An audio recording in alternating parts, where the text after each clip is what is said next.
नमस्कार मित्रांनो, आज आपण नाशिक येथील पंचवट येथील तपोवन येथे भेट देत आहोत। अतिशय सुंदर असं हे पर्यटन स्थळ आहे। हे बघा, समोर जे गार्डन दिसतंय हे तपोवनात येथील गार्डन आहे आणि तिथं भव्य अशी रामाची प्रतिमा बनवण्यात आलेली आहे। रामाचं स्टॅच्यू बनवण्यात आलेलं आहे।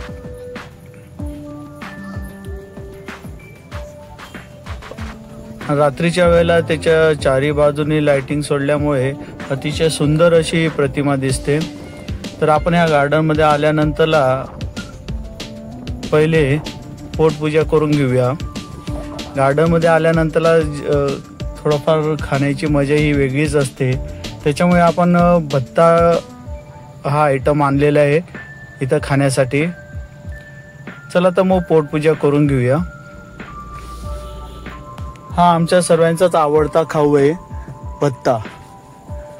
कुठेही घेऊन जायला सोपा असतो, टेन्शन नसतं, पोटाला थोडीसा आधार होतो। चला तर मग खाऊया भत्ता। हे बघा, पोरांना पण खूप आवडतो।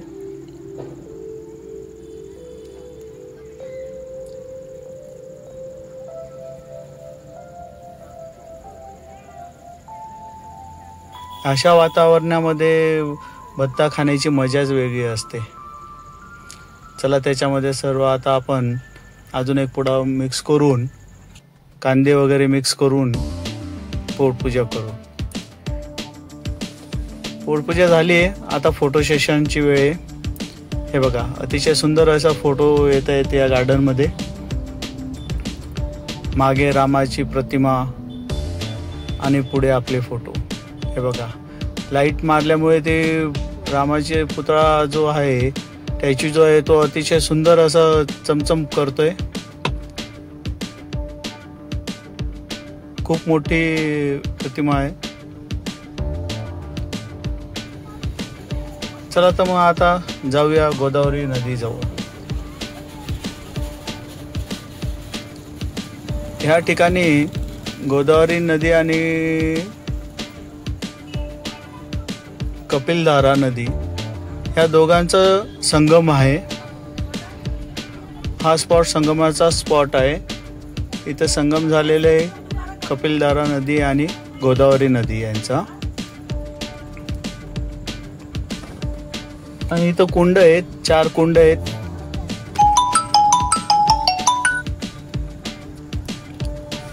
त्या कुंडांकडे जाऊया आता आपण। नदी पात्रातनं तिथं जाण्यासाठी व्यवस्थित असं सिमेंट कॉन्क्रीटचा रस्ता करण्यात आलेला आहे, जेणेकरून कोणालाही काही त्रास होऊ नये। त्या स्थानापर्यंत पूर्ण सिमेंट कॉन्क्रीटचा असा रस्ता करण्यात आलेला आहे। त्या रस्त्यावरनं आपण चाललोय। हे समोर जो पांढरं हे दिसते टाकीसारखं, तिथं संगम आहे। हे बघा, अतिशय सुंदर अशी मूर्ती बनवण्यात आलेली आहे दगडच्या ह्याच्यामध्ये कोरीव काम करून। तर इथं 4 कुंड आहेत। ब्रह्मा, विष्णू, महेश यांचे 3 कुंड आणि अग्नी कुंड म्हणून एक कुंड मोठं आहे।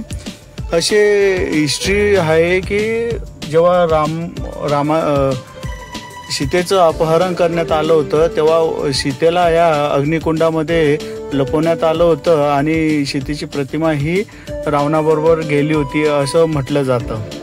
इथे ॲक्च्युली एक बाबा असतात। आपण लेट झाल्यामुळे ते बाबा काही आपल्याला भेटलेले नाही आहेत, नाहीतर ते बाबा पूर्णपणे इथं जी काही हिस्ट्री आहे इथली, ती हिस्ट्री आपल्याला सांगतात। आपल्याला एवढं पूर्णपणे काही माहीत नसल्यामुळे मला फक्त एवढंच माहिती होतं की ब्रह्मा, विष्णू, महेश आणि अग्निकुंड आहे आणि अशा पद्धतीने झालेलं आहे। सीता इथं गुप्त झालेली आहे। तर चला बाकीचं बघूया पुढे।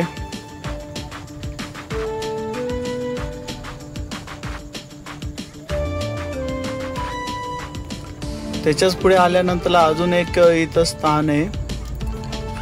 इथं शूर्पणखेचं नाक कसं कापण्यात आलेलं आहे याची प्रतिमा दगडामध्ये कोरीव काम करून दाखवण्यात आलेली आहे, ती बघूया। इथं ऋषींचं स्टॅच्यू आहे.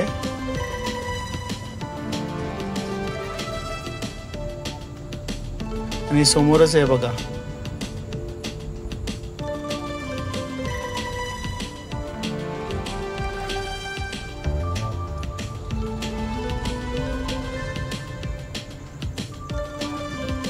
आणि याच्या शेजारी कपिलधारा नदी.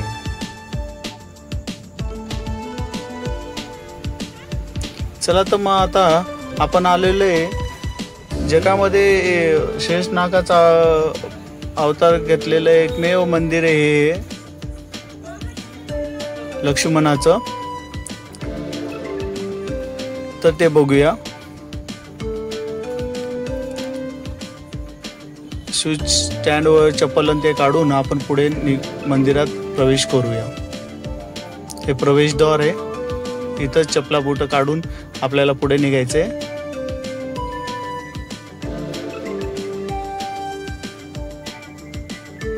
अतिशय सुंदर असं हे बांधकाम करण्यात आलेलं या मंदिराचं पण. एंट्री करताना आजूबाजूला शॉप्स आहेत. हे बघा, श्री लक्ष्मणजी शेष अवतार मंदिर. लक्ष्मणजी शेष अवतार मधलं हे मंदिर आहे. आणि शूर्पणखेचं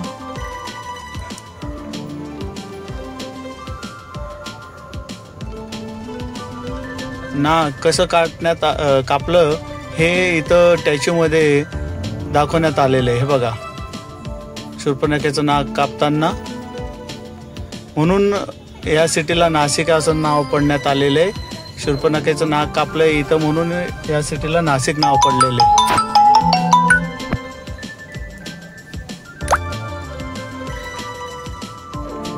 आणि हे लक्ष्मणजीचं मंदिर, श्री लक्ष्मणजी शेषनाग अवतार. हे एकमेव मंदिर आहे लक्ष्मणाचं. बघू शकता तुम्ही मूर्ती. अतिशय सुंदर अशी मूर्ती आहे. लक्ष्मणाच्या मागे शेषनाग पण आहेत. अतिशय सुंदर अशी मूर्ती दिसते आपल्याला. हे बघा, मी जरा झूम करून दाखवतो. सर्वांनी लक्ष्मणाचं दर्शन घेऊन घ्यावे.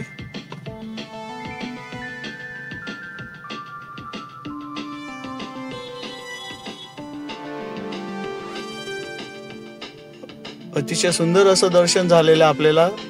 गर्दी वगैरे काहीच नव्हती, त्याच्यामुळे आपल्याला छान असं दर्शन घेता आलंय आणि व्हिडिओ शूटिंग सुद्धा करता आली.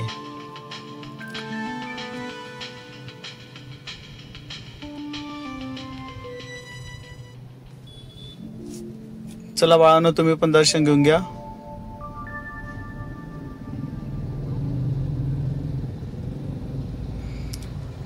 चला तर मग आता दर्शन घेऊन झालेलं आहे. हे मंदिराचा परिसर.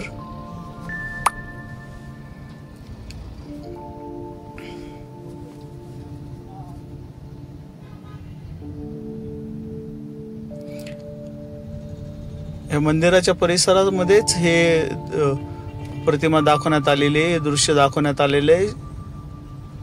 आणि ही त्याची हिस्ट्री आहे. वाचून घ्या तुम्ही सर्वांनी इथली हिस्ट्री.